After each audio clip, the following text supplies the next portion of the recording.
सफला एकादशी व्रत कथा। चंपावती नाम की विख्यात एक बूढ़ी है जो कभी राजा महिष्मत की राजधानी थी। राजश्री महिष्मत के 5 पुत्र थे। उनमें जो ज्येष्ठ था वह सदा पाप कर्म में ही लगा रहता था और बुरे आचरण वाला था। उनके पिता के धन को पाप कर्म में ही खर्च किया। वह सदा दुराचार परायण तथा ब्राह्मणों का निंदक था। वैष्णवों और देवताओं की भी हमेशा निंदा किया करता था। अपने पुत्र को ऐसा देखकर महिष्मत ने अपने पुत्र का नाम लुम्भक रख दिया। फिर पिता और भाइयों ने मिलकर उन्हें राज्य से बाहर निकाल दिया। लुम्भक उस नगर से निकलकर वन में चला गया। वहीं रहकर उस पापी ने समूचे नगर का धन लूट लिया। एक दिन जब वह चोरी करने के लिए नगर में आया तो रात में पहरा देने वाले सिपाही ने उसे पकड़ लिया। किंतु जब उसने अपने आप को महिष्मत का पुत्र बताया तो सिपाही ने उसे छोड़ दिया। फिर वो पापी वन में लौट आया और मांस वृक्षों के फल खाकर और निर्वाह करने लगा। उस दुष्ट का विश्राम स्थल पीपल के नीचे था। वहां बहुत वर्षों का पुराना पीपल का वृक्ष था। उस वन में वह वृक्ष एक महान देवता माना जाता था। पाप बुद्धि लुम्भक वहीं निवास करता था।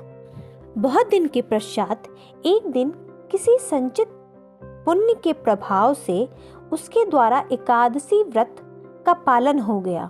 पौष मास के कृष्ण पक्ष को 10वीं के दिन पापिष्ठ लुम्भक ने वृक्षों के फल खाए और वस्त्रहीन होने के कारण रात भर जाड़े का कष्ट भोगा। उस समय ना तो उसे नींद आई और ना आराम ही मिला। वो निष्प्राण सा हो गया था। सूर्योदय होने पर भी उस पापी को होश नहीं हुआ। सफला एकादशी के दिन भी लुम्भक बेहोश पड़ा रहा। दोपहर होने पर उसे चेतना प्राप्त हुई। जंगल में घूम घूम कर उस समय लुम्भक बहुत से फल लेकर ज्यों ही विश्राम स्थल पर लौटा त्यों ही सूर्यदेव अस्त हो गए। तब उसने वृक्ष की जड़ में बहुत से फल चुने और निवेदन करते हुए कहा, इन फलों से लक्ष्मीपति भगवान विष्णु संतुष्ट हो। लुम्भक को रात भर नींद नहीं आई। इस प्रकार अनायास ही उसने इस व्रत का पालन कर लिया। उस समय आकाशवाणी हुई, राजकुमार, तुम सफला एकादशी के प्रसाद से राज्य और पुत्र प्राप्त करोगे। बहुत अच्छा कहकर उसने वह वरदान स्वीकार किया। उसके बाद उसका रूप दिव्य हो गया। तब वे उसकी उत्तम बुद्धि भगवान विष्णु के भजन में लग गई। दिव्य आभूषणों की शोभा से संपन्न होकर उसने अकंठ राज्य प्राप्त किया और 15 वर्षों तक उसका संचालन करता रहा।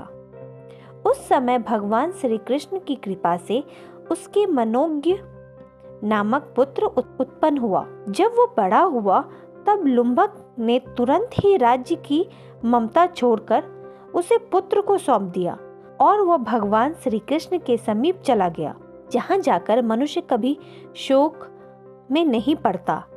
इस प्रकार जो सफला एकादशी का उत्तम व्रत करता है वह इस लोक में सुख भोगकर मरने के पश्चात मोक्ष को प्राप्त होता है। संसार में वे मनुष्य धन्य हैं जो सफला एकादशी के व्रत में लगे रहते हैं। उन्हीं का जन्म सफल है।